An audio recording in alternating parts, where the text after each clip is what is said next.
Hello students, CUT UG का paper बच्चों हो चुका है और अब उसके रिजल्ट आना है। और अब हम बच्चों 2024 के लिए रेडी हो जाइए। जिन बच्चों का भी पेपर है कमर कस लीजिए, क्योंकि 2024 का पेपर ये ना सोचिए कि बहुत ज्यादा दूर है बच्चों, बहुत ही पास है। और इस वीडियो में हम डिस्कस करने वाले हैं सीयूटी यूजी के आपके क्वांट सेक्शन में क्या क्या सिलेबस आने वाला है, क्या क्या एक एक चीज को डिस्कस करेंगे, बहुत ही बेहतरीन तरीके से डिस्कस करेंगे, ताकि मैं आपको दिखाऊंगा एनटीए किस तरह से गेम खेलता है, किस तरह से वो क्या पेपर के अपने सेक्शन में दिखाता है और एक्चुअल में वो क्या पेपर बनाता है। तो दोनों में बहुत डिफरेंस है।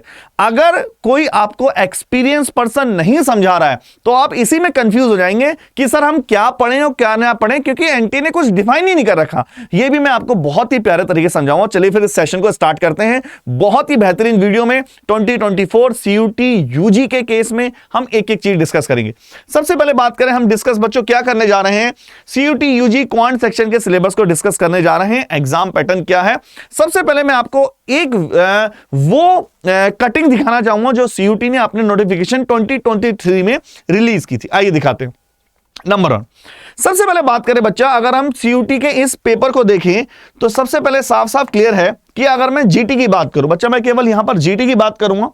जीटी की बात करें तो जीटी का सेक्शन इस बार चेंज हुआ था। 2022 में अलग था, 23 में चेंज हुआ है और 24 में वही रहेगा। 99% चांस है। तो 24 में जो क्वेश्चन आपके पूछे जाने के चांस है, 60 क्वेश्चन में से 50 क्वेश्चन मतलब 60 क्वेश्चन आपको टोटल दिए जाएंगे, जिसमें से 50 क्वेश्चन आपको करने हैं और पर क्वेश्चन 5 मार्क्स का है, मतलब 250 मार्क्स का आपका जीटी का पेपर है। पहला पॉइंट ये हुआ। तो जीटी का वेटेज कितना है, 250 मार्क्स का, पॉइंट नंबर 1। टोटल क्वेश्चन कितने आएंगे बच्चा, आपका 60 क्वेश्चन आएंगे। अब बात करते हैं सर, ये तो क्लैरिटी हो गई, इसमें इतनी कोई बात नहीं है। बात करें सर हमारे जीटी वाले सेक्शन में आता क्या क्या है, जीटी में हम किसको बोलते हैं, जीटी का मींस क्या होता है सर। आप जीटी जब बोलते हैं, GT for general test, general test में हम क्या क्या इंक्लूड करते हैं। पॉइंट नंबर 1, पहली बात करें जीटी में बच्चा जनरल टेस्ट इंक्लूड करते हैं क्वांट सेक्शन को। क्वांट आप जानते हैं क्वांटिटेटिव एप्टीट्यूड, या जनरल आप इसको मैथ्स भी कह सकते हैं, कोई प्रॉब्लम नहीं है, मैथ्स भी होती है। लेकिन मैथ्स ये साइंस वाली मैथ्स नहीं होती, ये क्वांट ये कंपटीशन वाली मैथ्स होती है। और सबसे बेहतरीन फंडा, मैं आपको इसके लिए पूरा अलग यूनिक वीडियो बनाऊंगा कि क्वांट आपको आगे यूपीएससी तक में प्रॉफिट देने वाली है, ना कि केवल आपको सीयूटी यूजी सीयूटी पीजी, बल्कि यूपीएससी तक में आपको प्रॉफिट देने वाली है क्वांट वाला पेपर। तो बात करते हैं, अगर मैं बात करूं कि क्वांट सेक्शन आता है। दूसरा बच्चा जीटी वाला जो पोर्शन होता है वो होता है रीजनिंग वाला। आप जानते हैं बहुत अच्छा रीजनिंग एप्टीट्यूड वाले क्वेश्चन जो आते हैं। उसके बाद बच्चा होता है जीएस और जीके, जनरल साइंस और जीके वाला। तो इसका फुल सिलेबस हम बहुत आगे डिस्कस करेंगे कि कैसे कैसा है, उसकी भी टेंशन ना लीजिए। अभी हम क्वांट वाले पोर्शन को डिस्कस करने जा रहे हैं। बात करते हैं सर अगले पोर्शन में। ये तो आपने बताया सर, एनटीए ने ये गेम तो क्लियर कर दिया कि सर मैं 60 क्वेश्चन में से 50 क्वेश्चन एग्जाम में दूंगा, एनटीए ने क्लियर करा। लेकिन एनटीए ने ये अपने नोटिफिकेशन में क्लियर नहीं किया कि मैं कौन से क्वेश्चन किस चैप्टर से या किस पोर्शन से दूंगा। क्वांट के कितने क्वेश्चन दूंगा, रीजनिंग के कितने क्वेश्चन आएंगे और जीएस जीके के, ये एनटीए ने डिफाइन नहीं किया। और यही हो गया सबसे बड़ा खेला, जिसको बोलते हैं खेला। कैसे हुआ खेला, आइए समझते हैं इस चीज को। तो 21 मई के पेपर की तरफ फोकस करते हैं, जो पेपर 21 मई 2023 को हुआ था बच्चों। ये हुआ था 21 मई 2023। हुआ क्या, इसमें क्वांट सेक्शन के क्वेश्चन पूछ लिए गए 35, लगभग 35 क्वेश्चन पूछ लिए गए। आपको यकीन ना हो तो आंसर्स की आ गई हैं, आप बच्चे उस खुद ही देखेंगे, आप खुद ही। रीजनिंग के लगभग क्वेश्चन पूछ लिए गए 10 से, और जीएस के क्वेश्चन पूछ लिए गए 15। ये था 21 मई के क्वेश्चन का स्टैंडर्ड। क्योंकि बच्चों अगर देखा जाए सीयूटी यूजी पेपर नहीं होता, एक तरह से कुंभ मेला होता है। 21 मई से पेपर स्टार्ट हुआ और 21 जून तक पेपर चला। जब एक महीने पेपर चलता है तो कभी भी पैटर्न एक नहीं होता। अब ये था 21, ये मैं क्यों समझा रहा हूं, क्योंकि सर कुछ बच्चे ये पूछेंगे आप में से, सर आपने ये बताया 60 क्वेश्चन आएंगे, जिसमें से क्वेश्चन कितने करने हैं 50। सर क्वांट के कितने आएंगे, रीजनिंग के कितने आएंगे, जीएस के कितने आएंगे, ये तो बताइए। ये एनटीए ने डिफाइन नहीं कर सकता, नहीं किया है, और इसी में वो गेम खेलता है। कैसे देखिए, तो 21 मई का पेपर का स्टैंडर्ड ये है जो मैंने आपको बताया। अब बात आई बच्चा 22 मई। 22 मई का मतलब एक वीक के बाद, लगभग एक वीक तक यही पैटर्न चला। जैसे ही एक वीक हुआ 30 मई के आसपास पेपर का पैटर्न चेंज हुआ। क्वांट के क्वेश्चन जहां वो 35 आ रहे थे वो हो गए 15 क्वेश्चन, जीएस के क्वेश्चन जहां 15 आ रहे थे वो हो गए 30 क्वेश्चन, और रीजनिंग के क्वेश्चन 10 क्वेश्चन। ये पैटर्न हुआ। ये क्या था? एक वीक बाद का पैटर्न हुआ। अब सर क्या सर यही पैटर्न हुआ? अब ये तो लक पर डिपेंड करता है। अगर आपका कोई भी सेशन वीक था, कोई पोर्शन वीक था और वो पोर्शन आपके पेपर में कम आया तो आपका प्रॉफिट है। कोई पोर्शन वीक है, वो पोर्शन आपके पेपर में ज्यादा आया तो आपका लॉस है। क्योंकि क्वांट को पिछली बार बच्चों ने कुछ थोड़ा सा कम वैल्यू दी, कुछ बच्चों ने उन्हीं के में ज्यादा 35 क्वेश्चन क्वांट के आ गए, तो बच्चे ये तो बहुत डेंजरस पॉइंट है उनके लिए। इसी की तरह सर एक वीक और बाद की बात करें, एक हफ्ते के बाद ये देखा गया बच्चा कि 4 जून के एग्जाम में क्वांट के क्वेश्चन पूछे गए केवल 15 और रीजनिंग के क्वेश्चन पूछे गए 35 और करंट के जीएस के क्वेश्चन पूछे गए 10। ये स्टैंडर्ड था। तो कुल मिला के अगर मैं समरी बोलूं, बच्चा आप कुछ भी डिफाइन नहीं कर सकते। आप ऐसे नहीं बोल सकते कि कौन सा पेपर पूछा जाएगा और कौन सा पेपर नहीं पूछा जाएगा, या किस क्वेश्चन के कितने क्वेश्चन। क्या आपको क्लैरिटी मिल गई? ये बहुत ही डेप्थ एनालाइज है बच्चों आपके लिए, ताकि आपको क्लैरिटी मिले। तो अगर आपके इस माइंड में ये है कि 20 10 क्वेश्चन आएंगे या इक्वल डिवाइड होगा, नहीं होगा, पेपर वो कैसे भी बना सकता है, क्योंकि लेंथ ऑफ द ड्यूरेशन, जो एग्जाम की ड्यूरेशन है बहुत लंबी चलती है। 1 महीने तक पेपर चलते हैं। एग्जामिनर मजबूर हो जाता है पेपर के पैटर्न को चेंज करने के लिए बार बार, क्योंकि वो नहीं चाहता कि एक पेपर या एक ही पैटर्न बार मार्केट में आउट हो जाए। आइए फिर सर हम डिस्कस कर रहे हैं क्वांट सेक्शन के लिए। ये तो आपने बता दिया सर, अब आप क्या बताने वाले? मैं बच्चा आपको डिस्कस करने वाला हूं कि एनटीए ने 2023 के लिए ऑफिशियल सिलेबस क्या गिवन दिया था और अपने एग्जाम में उसने क्या दिया। तो अगर मैं क्वांट सेक्शन की बात करूं, ध्यान से देखिए, ये पेपर का पैटर्न है। एमसीक्यू पेपर होना है, आप जानते हैं। मीडियम है, 13 लैंग्वेजेस से, आप जानते हैं। सिलेबस की मैं बात करूं, सिलेबस ये है बच्चा, अगर मैं क्वांट की बात करें, जनरल टेस्ट में general knowledge, current affair, general mental ability, ये रीजनिंग वाला पोर्शन है। न्यूमेरिकल एबिलिटी, यहां से हमारा क्वांट का पोर्शन शुरू होता है। क्वांटिटेटिव रीजनिंग, ठीक है। Simple application of basic mathematical concept, arithmetic. देखो इस एक लाइन में simple applications of basic mathematical concept, एक लाइन में 12 चैप्टर आ गए। प्रॉफिट लॉस इसमें आ गया, सिंपल इंटरेस्ट इसमें आ गया, कंपाउंड इंटरेस्ट इसमें आ गया, average, ratio proportion, partnership, percentage, सब कुछ इसमें आ गया। उसने कुछ नहीं डिफाइन किया। मिक्सर एलिगेशन वो कभी ऑफिशियली डिफाइन नहीं करता है। अलजेब्रा डिफाइन किया है, ज्योमेट्री डिफाइन किया है, mensuration, statics, logical and analytical reasoning. अब ये तो वो चीज है बच्चा जो एनटीए ने अपने बोर्ड पर अपने नोटिफिकेशन में शो किया, लेकिन जब हम रियलिटी की तरफ जाते हैं तो कुछ और है। देखने में ऐसे लगेगा सर ये सिलेबस तो, क्वांट का सिलेबस तो बहुत छोटा है। ऐसा है नहीं बच्चा, क्वांट में छोटे बड़े मिला के अप्रॉक्स 25 चैप्टर हैं, लगभग 25 चैप्टर है। तो उसी को हम डिस्कस करेंगे। यहां काम आता है आपके एक्सपीरियंस, फैकल्टी का एक्सपीरियंस। जब से सीयूटी स्टार्ट हुआ बच्चा, मैं जब से इसको फॉलो कर रहा हूं, 2 साल हो गए पेपर को, सीयूटी का पेपर होते होते, तो मैं बहुत अच्छे से देख रहा हूं कि पेपर वो किस तरह से डिफाइन करता है सिलेबस में, और सिलेबस में क्या क्या देता है। ये हमने लास्ट भी देखा था। आइए अब स्टार्ट करते हैं। नंबर 1, पॉइंट नंबर 1 बात करेंगे सर। अब हम पूरा डेप्थ सिलेबस डिस्कस करेंगे सर। ये तो हम डिस्कस कर चुके, ठीक है। अब हम देखेंगे सर क्या क्या पेपर पैटर्न चेंज हुआ था और कैसे कैसे क्वेश्चन आया था। नंबर 1 बात करते हैं। पार्ट नंबर 1 सिलेबस में अगर हम डिफाइन करें तो बच्चा अलग अलग पार्टों में डिवाइड कर सकते हैं। पार्ट नंबर 1 में जिसको हम डिफाइन करेंगे, जो उसने लिखा था मैथमेटिकल ऑपरेशंस। भाई हमें तो पढ़ना है, हम कोई ऐसे तो पढ़ेंगे नहीं कि मैथमेटिकल ऑपरेशन। तो उसमें पहला पार्ट होता है ratio and proportion. Point number 1, पहला चैप्टर है पार्ट नंबर 1 में रेशियो एंड प्रोपोर्शन। दूसरा आता है problem on age, that is the chapter number 2, problem on age. तीसरा नंबर आता है time and work and wages, मजदूरी वाले क्वेश्चन, टाइम एंड वर्क वाले क्वेश्चन। तो ये कहीं भी, ये पूरा किस में है? ये आपका अर्थमेटिक ऑपरेशंस में थे कंसेप्ट। चौथा चैप्टर आता है बच्चा पाइप एंड सिस्टम, जिसको बोलते हैं टंकी वाले क्वेश्चन। तो जो हिंदी मीडियम वाले हैं बिल्कुल परेशान ना हो, जब हम चैप्टर पढ़ेंगे वाईटी पर बहुत जल्दी क्लासेस स्टार्ट होंगी, तब हम एक एक को हिंदी में भी देख लेंगे। लेकिन अभी तो आसान है, आप इतना तो है बच्चों को, Hindi medium English medium chapter. अगला आता है पार्टनरशिप, जिसको बोलते हैं साझेदारी। क्या ये क्लैरिटी है? फटाफट बताओ कंसेप्ट, यस और नॉट।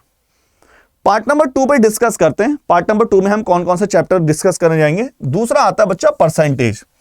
ये भी आपका अर्थमेटिक ऑपरेशन में ही आता है, ये भी अर्थमेटिकल ऑपरेशन का ही पार्ट्स है। तीसरी बात करते हैं सिंपल इंटरेस्ट। सिंपल इंटरेस्ट साधारण ब्याज, कंपाउंड इंटरेस्ट चक्रवृद्धि ब्याज, प्रॉफिट लॉस और मिक्सर और एलिगेशन। आई डोंट थिंक कि आपको किसी को इसमें कोई डाउट वाली बात होगी, और अगर कोई डाउट है तो हम एक एक चीज डिस्कस करेंगे अभी डिटेल में। आगे डिस्कस करते हैं पार्ट नंबर 3 में आता है बच्चा। पार्ट नंबर 3 में जो मेन पोर्शन यूज होने वाला है वो है रिलेटिव स्पीड, सापेक्ष गति। सापेक्ष गति होता है जिसको कभी कभी ये भी डिफाइन नहीं है, लेकिन 100% हर बार एक क्वेश्चन रिलेटिव स्पीड से जरूर आता है, 101%। टाइम एंड डिस्टेंस में बहुत सारे पोर्शन है। टाइम एंड डिस्टेंस में रेस वाले क्वेश्चन भी है, इस बार भी रेस 2023 में भी रेस से क्वेश्चन पूछा गया था। टाइम एंड डिस्टेंस में बोट एंड स्ट्रीम भी है। डायमंड डिस्टेंस में अलग अपना टाइम एंड डिस्टेंस ट्रेन भी है, जिसको प्रॉब्लम ऑन ट्रेन भी बोल देते हैं, ये प्रॉब्लम ऑन ट्रेन है। लेकिन रिलेटिव स्पीड अपनी अलग वैल्यू रखता है, जिसमें कन्वर्जन होता है यूनिट का, ट्रेन क्रॉस करती है पोल को, उससे क्वेश्चन जरूर पूछा जाता है। ठीक है दोस्तों, नंबर 1 पॉइंट हुआ। आगे डिस्कस करते हैं पार्ट नंबर 4 में हम और क्या क्या डिस्कस करने वाले हैं। पार्ट नंबर 4 में बच्चा नंबर सिस्टम और सिंप्लीफिकेशन भी आएगा। हर बार इस बार 2023 में भी नंबर सिस्टम और सिंप्लीफिकेशन पूछा गया था। मेंसुरेशन बेस्ड क्वेश्चन पूछे जाएंगे। हाइट एंड डिस्टेंस ये तो डिफाइन कर रखा है उसने। अलजेब्रा ज्योमेट्री तो बहुत बड़ा बड़ा लिख रखा है, तो आप इससे समझ सकते हैं इसकी वेटेज कितना। इसके बिना तो पेपर बनेगा नहीं। 2022 वाला पेपर उठाओ या 2023 वाला, दोनों में अलजेब्रा और ज्योमेट्री के क्वेश्चन पूछे जाते हैं। ठीक है बच्चों, आगे बात करते हैं। सर पार्ट नंबर 4 में और कुछ भी है? हाँ बच्चा, कुछ और चीजें हैं, कुछ हिडन चीजें हैं।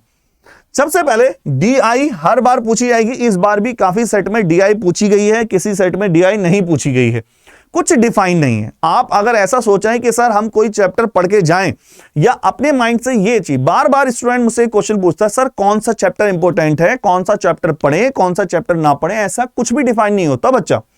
ऐसा क्वेश्चन कभी ना पूछे टीचर से, क्योंकि कभी भी एग्जामिनर जो यूनिवर्सिटी है उन्हें सेट नहीं कर रखा है, जो पेपर कंडक्ट कर रही है एनटीए, उसने पेपर में डिफाइन नहीं कर रखा है। इसके बाद स्टैटिक्स, इस बार भी स्टैटिक्स से क्वेश्चन पूछे गए हैं, आगे भी पूछे जाएंगे। एचसीएफ एलसीएम, प्रोबेबिलिटी पूछे गए हैं बच्चा, और पाइपलाइन सिस्टम। अब अगर आप सिलेबस को देखो, कहीं भी प्रोबेबिलिटी का नाम नहीं है, कहीं भी परमुटेशन और कॉम्बिनेशन का, परमुटेशन कॉम्बिनेशन का नाम नहीं है, लेकिन एग्जाम में आते हैं। यही होता है। ये अब कोई केवल 4 लाइनें पढ़ के प्रिपरेशन स्टार्ट कर दे तो वो कंफ्यूज हो जाएगा, वो कहेगा सर क्वेश्चन कहां से आ रहे हैं। दूसरा, कोऑर्डिनेट ज्योमेट्री, इस बार क्वेश्चन एक क्वेश्चन इजी, लेकिन इस बार क्वेश्चन आए हैं कोऑर्डिनेट से, तो बच्चा कोऑर्डिनेट भी पढ़नी है हम सभी को। तो कोऑर्डिनेट, और ये एक एक टॉपिक आपको पढ़ाया जाएगा और एक एक चीज बहुत अच्छे से बताई जाएगी। ठीक है बच्चा।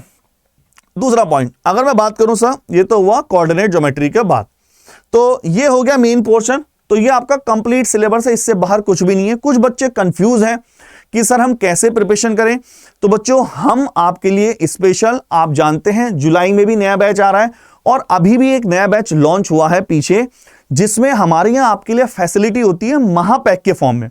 महापैक में क्या होता है, पिछली बार बहुत सारे बच्चों को इतना कंफ्यूजन हुआ, जो नॉर्मल बैच होते हैं उनकी वैलिडिटी थोड़ा सा कम होती है। महापैक में आपको क्या होता है, बहुत आसानी से एक बार लो, और जब तक सिलेक्शन नहीं होता 1 साल तक बिल्कुल भी जो भी बैच आएंगे, सोचो इनकी वैलिडिटी कितने खतरनाक है, जो भी बैच आएंगे बिल्कुल फ्री, कुछ टेंशन लेने की जरूरत नहीं है। जो भी बैच आएंगे वो सारे फ्री, उसकी पीडीएफ, उसके नोट्स, उसमें क्लासेस, सब कुछ आपको। तो एक बार मैं आपको प्रेफर करूंगा, अगर आप ह्यूमैनिटीज वाले हैं तो ह्यूमैनिटीज का महापैक ले लीजिए, और अगर आप साइंस वाले हैं साइंस का महापैक ले लीजिए, अगर आप कॉमर्स वाले हैं कॉमर्स का महापैक ले लीजिए। अगर आप महापैक में 2 चीजें हैं, विद बुक्स या विदाउट बुक्स, बहुत ज्यादा डिफरेंस नहीं है, आप आराम से ले सकते हैं जो आपको सही लगे। क्वांट सेक्शन की बात करूं तो क्वांट में मैं अपनी तरफ से आपको क्या क्या प्रोवाइड करूंगा बच्चा। क्वांट में नंबर 1 पहला पॉइंट, अगर मैं क्वांट की बात करूं, मैं आपको डीपीपी प्रोवाइड करूंगा, जो आपको डेली जो भी चैप्टर पढ़ाएंगे, अगर 25 चैप्टर हम पढ़ेंगे, 25 के 25 चैप्टर की डीपीपी आपको प्रोवाइड की जाएगी प्रैक्टिस के लिए, जिससे आपको कंफ्यूजन ना हो कि किस बुक से पढ़ना है किससे नहीं। दूसरा, जो भी चैप्टर पढ़ेंगे उसके हैंड आउट जो मैं लिखता हूं बोर्ड पर, उसकी फोटोकॉपी मतलब सेम डाउनलोड करके आपको सेंड की जाएगी। तीसरा, हर संडे आपकी डाउट क्लास होगी। डाउट क्लास बहुत जरूरी है। वाईटी वगैरह पे बहुत ज्यादा स्टूडेंट होते हैं बच्चा, डाउट क्लास पॉसिबल नहीं हो पाती। डाउट क्लास क्वांट में तो सबसे ज्यादा डाउट क्लास है बच्चा, रीजनिंग क्वांट ही मेन है डाउट के लिए। तो डाउट क्लास हर संडे को होगी, संडे के अलावा, और एक्स्ट्रा क्लासें होंगी। उसके अलावा बैच कंप्लीट होने के बाद जो महापैक वाले हैं उन्हें तो कोई टेंशन वाली बात नहीं, क्योंकि वो तो लंबे समय तक चलेगा। और भी अगर कोई दूसरा बैच लेता है तो उसके बाद भी उनकी एक्स्ट्रा क्लासें लगती रहेंगी। तो आपको कोड कौन सा यूज करना है बच्चा? कोड यूज करना है Y696S। एक बार मैं और बता दूं, अगर कोई कहता है सर मुझे क्वांट महापैक नहीं लेना है, मुझे केवल एक पर्टिकुलर जीटी वाला बैच लेना है, तो जीटी के लिए आपका एम्बिशन फाउंडेशन बैच है बच्चा, इंग्लिश और हिंदी लैंग्वेज दोनों के लिए है ये, चाहे आप हिंदी हो इंग्लिश हो, तो आप ये भी लिख सकते हैं। आपको कोड याद करना है। कोड क्या है बच्चा? Y696S। मैं एक बार अप्लाई करके दिखा देता हूं। कुछ बच्चे कह रहे हैं सर एक बार कैसे हमें लेना होगा, ये इसकी इंफॉर्मेशन दे दीजिए। सबसे पहले आपको आना है अड्डा 247 साइट पर, सबसे पहला पॉइंट, या गूगल पे भी डालेंगे तब भी मिल जाएगा। उसके बाद आना है ऑल कोर्सेज पर, उसके बाद अंडरग्रेड, उसके बाद सीयूटी पर। देखिए महापैक के लिए आप यहां आएंगे, सीयूटी महापैक ये रहा, जो भी महापैक आप लेना चाहते हैं। फॉर एग्जाम्पल ह्यूमैनिटीज वाले हैं आप, तो यहां सब कुछ डिटेल मैंने आपको बताया। बाय नाउ पे क्लिक करेंगे और कोड कैसे यूज करेंगे? Y696S, Y696S, S for saving. जैसे अप्लाई करेंगे Y696, आपको 20% का ऑफ तुरंत मिल जाएगा, केवल 10,000 रुपीज में आपको मिलने वाला है। कोई कहता है सर मुझे केवल जीटी वाला लेना है, तो आपके लिए अड्डा 247, ऑल कोर्सेज, अंडरग्रेड और सीयूटी, और आपको आना language and GT, Hindi English दोनों के लिए एक ही है, कोई टेंशन वाली बात नहीं। तो आपको आना है बाय नाउ पे Y696S। जैसे अप्लाई करेंगे आपको जबरदस्त 6,000 समथिंग में मिल जाएगा। तो आई होप इसको करिए, और एक बात का ध्यान रखिए, जिनकी भी क्वांट वीक है वो अभी से पूरी जान लगा के प्रिपरेशन करो। ऐसा नहीं हो सकता कि आपके क्वांट में सिलेक्शन ना हो, क्वांट में गारंटी पास कराने की हमारी। Okay, thank you.